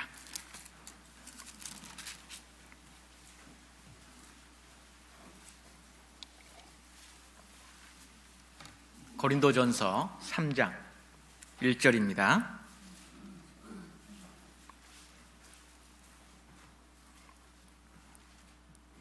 같이 읽겠습니다. 형제들아, 내가 신령한 자들을 대함과 같이 너희에게 말할 수 없어서 육신에 속한 자 곧 그리스도 안에서 어린 아이들을 대함과 같이 하노라. 영광으로 가는 길을 위해서 네 번째 우리가 생각해 봐야 될 게 뭐냐면, 신앙생활의 모습 속에서 어떤 모습을 내가 목표로 삼아야 될 거냐. 성경에 보면은요, 참 말이 안 맞지만은 세상적인 그리스도인이 있어요. 정말 구원을 받았는데 말하고 생각하는 것이 도무지 성장이 안 돼서 어린아이같이 고린도 교회처럼 이 육신에 속한 자, 세상에 가까운 사람이 있어요. 그런데 어떤 사람은 또 육신에 속한 자, 감정에 충실한 사람이 있어요. 자기가 기분 좋을 때는 확 열심히 하는데 기분 나쁘면 또 만사 제껴놔 버려요. 이 감정의 기복이 심한 사람, 이 감정적인 그리스도인. 또 어떤 사람은요, 이성적인 그리스도인이 있어요. 옳고 그름, 항상 수학 공식처럼 앞뒤가 맞아야 되고 논리가 맞아야 되고, 자기 생각에 이해가 되면 오케이, 자기의 생각에 이해가 안 되면 반대를 위한 반대. 자기의 경험이, 자기의 지식이, 그것이 항상 우선시 되어 있는 사람이 있어요. 그 이성적인 그리스도입니다. 여기서 이 육신에 속한 자다, 어린아이다 라는 표현이 세 가지가 내포되어 있는 겁니다. 세상적이고 감정적이고 이성적이다, 그 말이에요. 그러나 여러분 아셔야 될 게 있어요. 성경에서 믿음의 사람, 하나님의 사람은 육신적인 것도 아니고 세상적인 것도 아니고 감정적이고 이성적인 것도 아닌 바보라는 거 아십니까? 바보. 히브리서 11장에 보면 바보들의 이야기가 나와요. 믿음의 조상 아브라함, 얼마나 바본지 아셔요? 하나님이 누군지도 모르고 갈 바를 알지도 못하고 자기가 가야 될 땅이 어떤 땅인지도 모르고 자기 본토 친척 아비집을 떠났어요. 세상에 그런 바보가 어디 있어요? 또 바보 나오죠. 모세. 바로의 공주의 아들, 왕자입니다. 왕궁도 버리고 왕자의 특권도 버리고, 그리고 모든 가진 보화와 특권을 다 버렸어요. 그리고 뭘 즐거워했다고 했습니까? 자기 백성과 광야에서 고난받는 것을 더 좋아했다. 그런 바보가 어디 있어요? 그걸 전라도 말로 천치 바보라고 하죠. 그런데 세상 사람의 세상의 눈으로는 바본데 하나님의 눈에는 믿음의 사람이었습니다.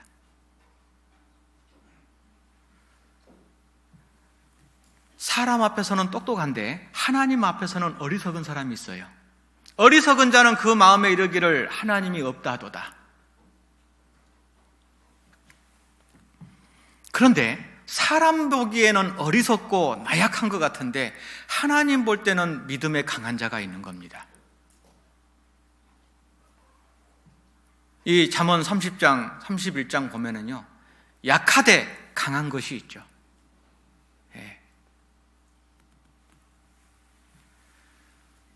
구원받은 그리스도인들은 약한 것 같은데 강합니다. 어떨 때요? 하나님 앞에 예할 때, 정말 바보처럼 살아갈 때. 노아는 얼마나 바보처럼 살았습니까? 비도 한 방울 안 왔고, 그리고 바닷가에서 배를 만든 게 아니라 산 꼭대기에서 배를 만들었어요. 산 위에서. 사람들의 놀림과 비난과 욕설과 무시를 당하면서도 바보처럼 계속 그 배를 만들었죠. 나중에 누가 바보였습니까?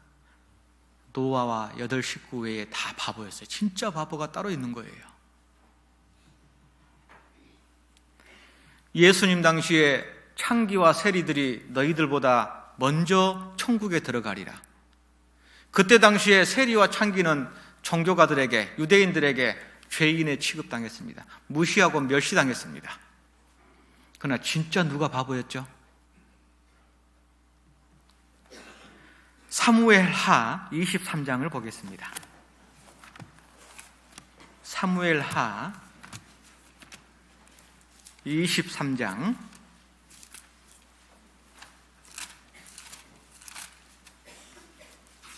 사무엘하 23장 13절 사무엘하 23장 13절 제가 읽겠습니다. 또 30두목 중 세 사람이 곡식 벨 때에 아둘람의 굴에 이르러 다윗에게 나아갔는데 때에 블레셋 사람의 떼가 르바임 골짜기에 진쳤더라. 그때 다윗은 산성에 있고 블레셋 사람의 영체는 베들레헴에 있는지라.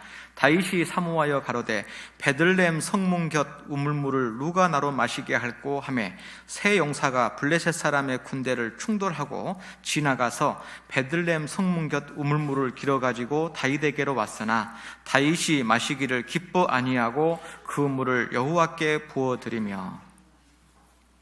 자, 여기 하나의 사건의 모습이 그려져 있습니다. 다윗의 군대와 블레셋의 군대가 전쟁을 했는데 블레셋에서 밀려가지고 베들레헴을 블레셋에게 뺏기고 다윗은 건너편 산에 있는 겁니다. 다윗이 그 빼앗긴 베들레헴 성체를 보면서 지나간 마리로 한마디 했습니다. 야, 저 베들레헴 성문 곁에 있는 우물물을 누가 나로 마시게 할꼬. 그 말은 우물물 마시고 싶다는 겁니까? 다시 빼앗고 싶다는 겁니까? 그런데 그걸 옆에 있던 두목 중에 용사 3명이 딱 들었어요. 그리고 야야 일로 와봐. 왜? 우리 왕이 저 베들레헴 성문 곁 우물물을 마시고 싶댄다. 우리 물 뜨러 가자. 너 미쳤냐? 지금 블레셋 군대가 진치고 있는데 몇 명이서요? 3명이서. 가자. 그래 가자. 못 들어갔다고요? 물 한 컵 들어갔어요. 자, 물 뜨러 가려면요, 그 진치고 있는 군대를 진을 부셔야 됩니다. 전쟁을 해야 되죠. 그리고 안으로 들어가야 돼요. 그리고 물을 떠서 나올 때 또 잘 가십시오 인사할까요? 아니요, 또 전쟁을 해야 돼요. 3사람이 군대와 함께. 그리고 물을 떠왔어요. 왕이요, 왕이 원하던 물입니다. 다윗이 이 물이 대체 무슨 물이냐? 그 사연을 듣고 나서 너희의 목숨을 바친 물이기 때문에 내가 먹을 수 없다. 하나님께 부어드렸어요. 근데 그 바보 같은 이야기가 성경에 왜 기록되어 있습니까?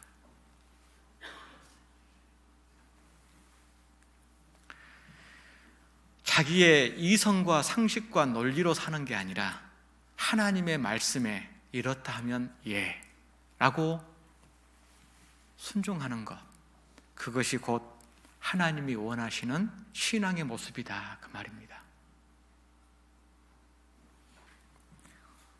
요즘은 너무너무 지식의 홍수시대고 많이 배우고 많은 것들을 배웁니다.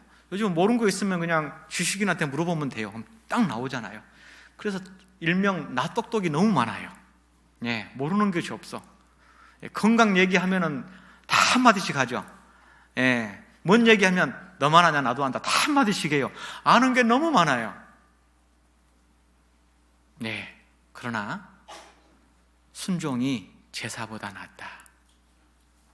하나님 앞에 정말 우리는 아이처럼, 어린 아이처럼 항상 이해할 수 있는 그런 모습이 하나님 보실 때 가장 아름답다. 그것이 바보 신앙입니다. 형제 자매들이 나를 볼 때 저 형제 저 자매는 바보 아니야? 예, 그 말이 가장 하나님 보실 때 아름다운 겁니다. 로마서 6장입니다. 로마서 6장 11절.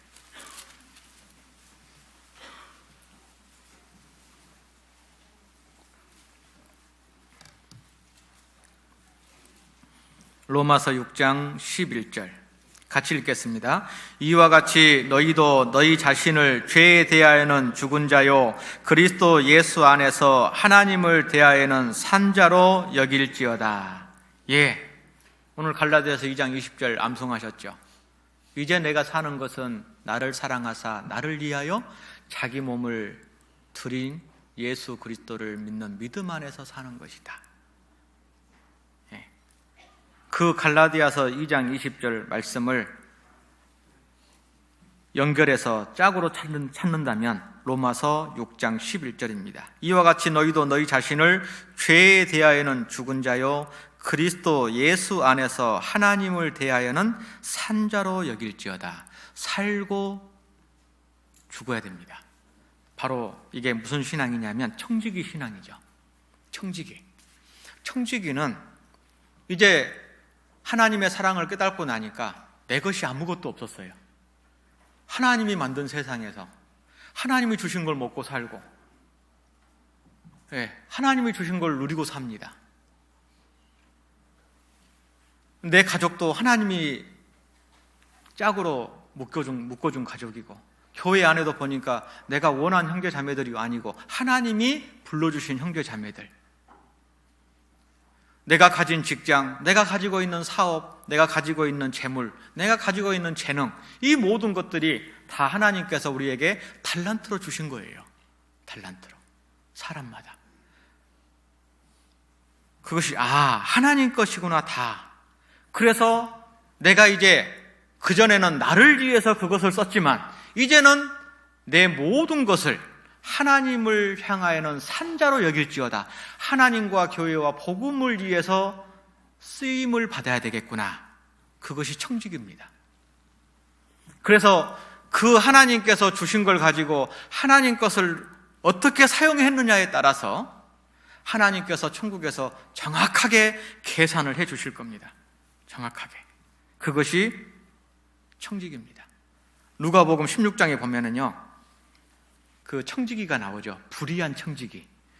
이 청지기가요, 주인 것을 맡아서 하는데 쥐 마음대로요 허비하는 겁니다. 자기 물건도 아닌데 자기 물건처럼 펑펑 쓰는 겁니다. 그것을 주인이 나중에 알았죠. 그리고 확인을 해봤습니다. 맞아요. 주인이 한마디 딱 합니다. 내 보던 일을 세마라. 너 그만둬라, 그 말이에요. 그 말을 딱 들을 때 이 청지기가 그때야 정신을 차렸어요. 내가 종이었구나. 내가 언제든지 잘릴 수 있는 사람이었구나. 내 것이 아니었는데 내 것처럼 썼구나. 내 보던 일을 세마라. 어떤 사람에게요, 한 통의 전화가 걸려왔습니다. 당신의 통장에 1,440만 원을 입금했는데 공짜입니다. 그런데 조건이 있습니다. 이 돈을 하루 동안에 잘 쓰십시오. 어떻게 쓰든 그건 상관하지 않습니다. 전화 받고 고민하다가 하루가 지나가 버렸어요. 그 다음날 또 전화가 왔습니다. 어제 쓰지 않은 1,440만 원 다시 빼갔습니다. 갑자기 성질 나는 거예요. 그리고 다시 1,440만 원을 입금했습니다. 공짜니까 잘 쓰십시오. 믿거나 말거나 돈 빼가지고 다 써버렸습니다. 그 다음날 또 전화가 왔습니다. 오늘 또 당신의 통장에 1,440만 원이 또 입금됐습니다. 그리고 계속 잘 썼습니다. 잘 먹고 잘 쓰고 원 없이 자기 원대로 살았습니다. 그런데 어느 날 이런 생각이 문득 들었어요. 이 돈이 어느 날 안 들어오면 어떡하지? 잘 먹고 잘 살았는데 안 들어오면 이 돈 때문에 내가 직장도 때려치고 하던 일 더 잡고 공짜니까요. 그 문득 불안한 마음이 딱 올라온 겁니다. 여러분, 하루 24시간을 분으로 나누면 1440분입니다. 우리에게는 1440만 원은 안 들어와도 우리에게 매일 1440분이라는 24시간을 하나님께서 우리에게 선물로 주고 계셔요. 그 선물 아닙니까? 내가 살 자격이 있습니까? 하나님이 주신 선물이에요. 그것을 네 것이다. 어떻게 쓰든지 네 마음대로 할 수 있다. 그런데 그것을 남는 장사로 쓸 것인지 아니면 다 허비해버릴 것인지는 우리 각자에게 달려 있어요. 그 24시간 1440분을 주님과 교회와 복음을 위해서 내가 쓴다라면 하나님 앞에 이자가 쌓일 겁니다. 이윤이 있을 거예요. 그러나 그것을 그냥 내 것이라고 내 마음대로 써버린다면 어느 날 문득 내 보던 일을 세마라 라고 내 생명을 취하여 갈 때, 오늘 밤에 내 영혼을 도로 취하리니 그리하면 네가 준비한 것이 네 것이 되겠느냐 하였으니 자기를 위하여는 재물을 쌓아두고 하나님께 대하여는 부여치 못한 자가 이와 같으니라. 하나님 앞에 남는 장사. 하나님 앞에 정말 남는 게 뭘까? 내가 어떻게 내 시간을, 내 재능을, 내 물질을, 내 가정을, 내 사업장을, 내 직장 생활을, 학교 생활을 잘해야 하나님 앞에 남는 장사가 될까? 그것을 계산하면서 살아야 됩니다. 그게 청직입니다. 그렇게 살아갈 때 하나님께서 우리에게 영광으로 가는 길을 갈 수 있다라고 말씀하십니다.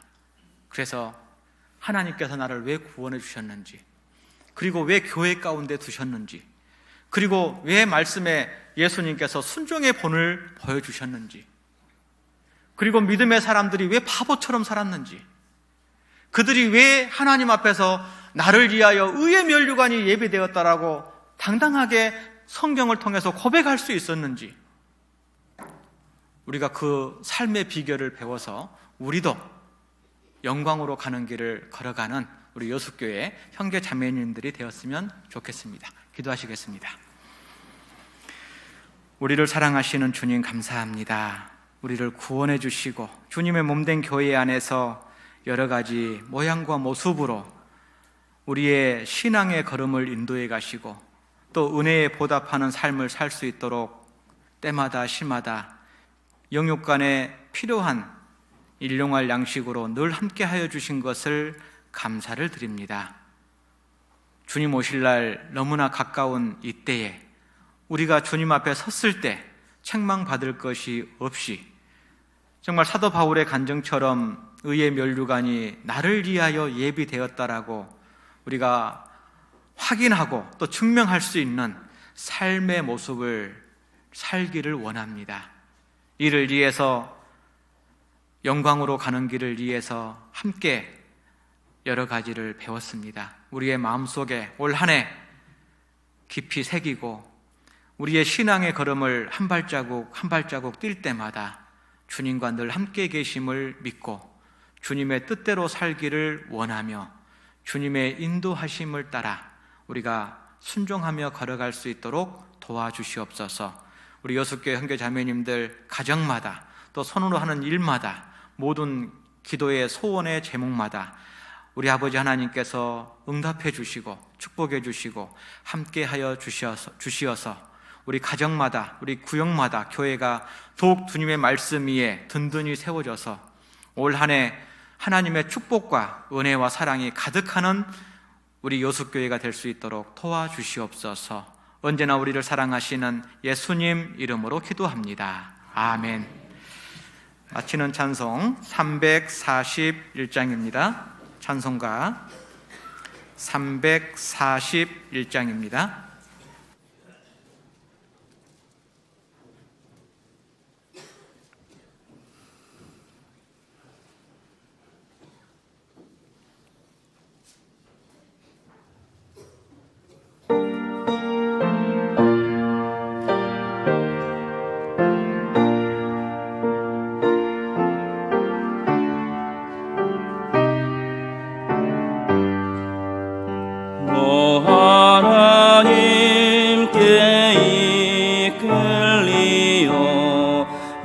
일평생 주만 바라면 너 어려울 때 힘 주시고 언제나 지켜주시리. 주 크신 사랑 믿는 자 그 반석 위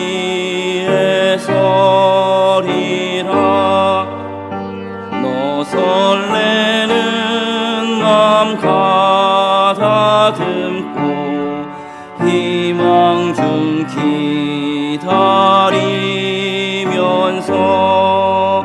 그 은혜로신 주의 뜻과 사랑에 만족하여라. 우리를 불러주신 주 마음에 소원하신다. 주 찬양하고 기도하며 내 봉분 힘써 다하라. 주 약속하신 모든 은혜 내게서 이루어지리라. 참되고 의지하는 자 주께서 기억하시리.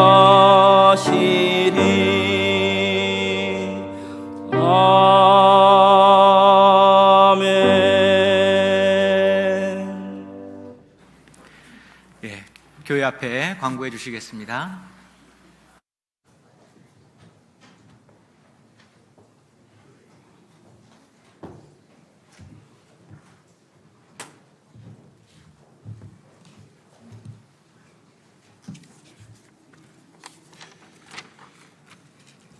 네, 교회 앞에 광고 드리겠습니다.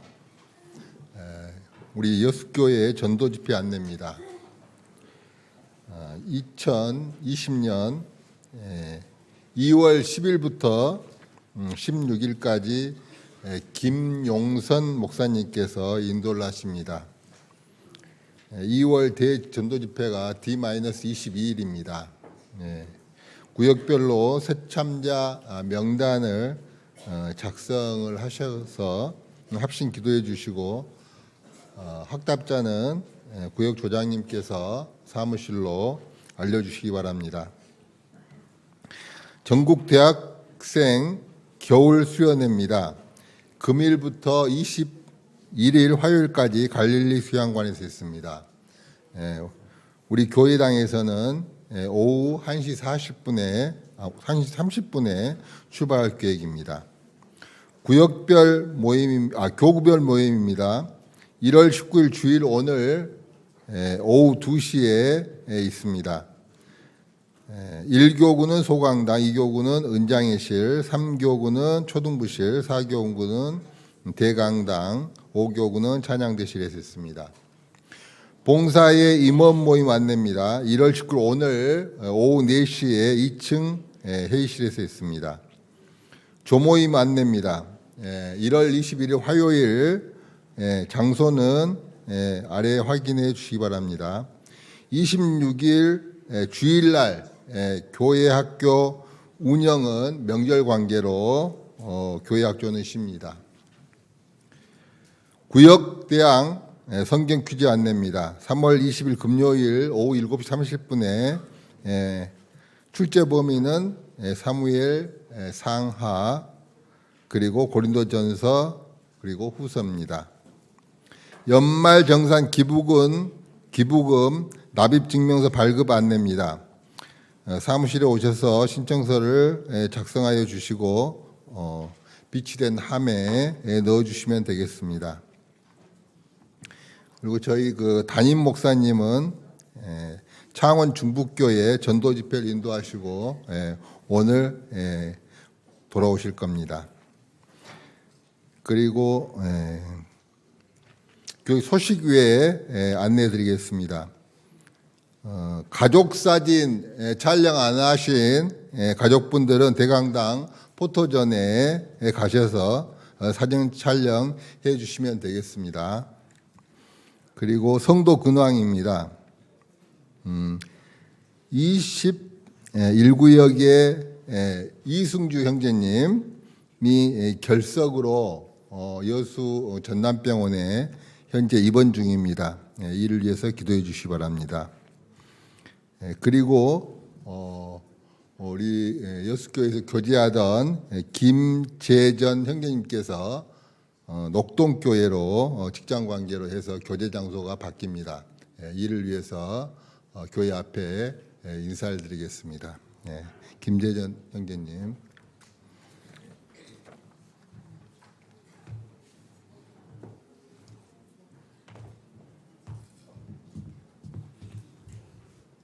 안녕하세요. 김재전 형제입니다. 제가 또 직장을 옮기게 돼서요. 녹동에서 이제 직장 생활을 하게 됐습니다. 제가 어렸을 때 살았던 곳인데요. 거기로 어떻게 취업을 직장을 옮기게 돼서요. 그쪽에서 신앙생활도 이렇게 하면서 거리가 좀 있어서 할머니 댁이 또 거기 있어서 거기 살면서 직장 생활을 하려고 하고 있습니다. 갑자기 떠나게 돼가지고 좀 저도 갑작스럽게 결정돼가지고 그런데 저 여수교회는 제가 성인 돼서 제대로 신앙생활을 한 첫 교회라서요. 좀 의미가 큽니다. 그래서 정말 교제할 수 있어서 여수교회에서 같이 신앙생활 할 수 있어서 즐거웠고 감사했습니다. 그리고 기도 부탁 가는 마당에 하나 하자면 할머니 이제 댁에서 지내는데 할머니 이제 전도를 하려고 간 마음이 크거든요. 그게 그 결심을 하게 된 가장 큰 이유인데 할머니 전도를 위해서 한 번씩만 기도해 주시면 감사하겠습니다. 감사했습니다.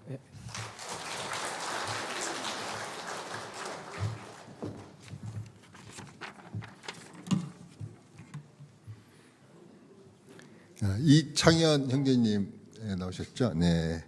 또 우리 그 김재정 형제님이 또 녹동교회를 가니까 또 한 형제님을 또 우리 여수교회로 또 불러주셨습니다. 그래서 이창현 형제님 나오셔서 교회 앞에 인사하겠습니다. 이창현 형제님은 광주교회에서 교제하시다가 우리 여수교회로 직장 관계로 이사 오셨습니다. 그래서 같이 교제하게 됐습니다. 이창현 형제님 앞에 나와서 교회 앞에 인사하겠습니다.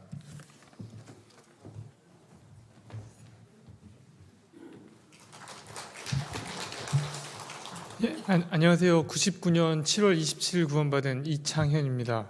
아버님 성함은 이진자 걸자 되시고 어머님 성함은 김정자 자자 되십니다. 두 분 모두 광주교회에서 신앙생활하고 계십니다.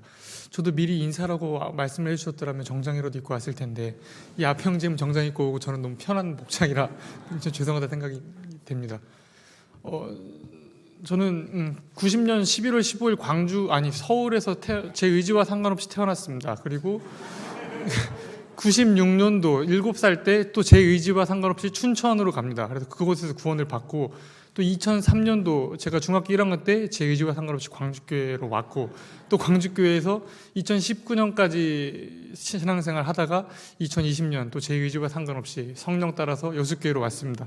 하나님께서 이곳에 또 저를 어떤 선한 계획을 가지고 보내셨을까 기대하고 또 궁금한 마음으로 살고 있습니다. 제가 30년 만에 부모님 곁을 떠나서 처음으로 혼자 살고 또 새로운 직장에 또 새로운 교회에서 많은 것들을 새롭게 하는데 지혜가 부족하고 부족한 것이 또 더욱 많은 것 같습니다. 같이 기도로 해주시면 감사하겠습니다. 또 여수교회에도 제 가족이 있습니다. 제 여동생 이솔 자매가 있고 또 제 여동생을 먼저 사랑해준 조승강 형제가 있습니다. 또 이제 그 사이에 조카 조하나가 있는데 제가 여수로 오는데 좀 더 두려움 없이 올 수 있는 큰 힘이 되었던 것 같습니다. 또 같이 기도를 많이 해주시면 감사하겠습니다. 이상입니다.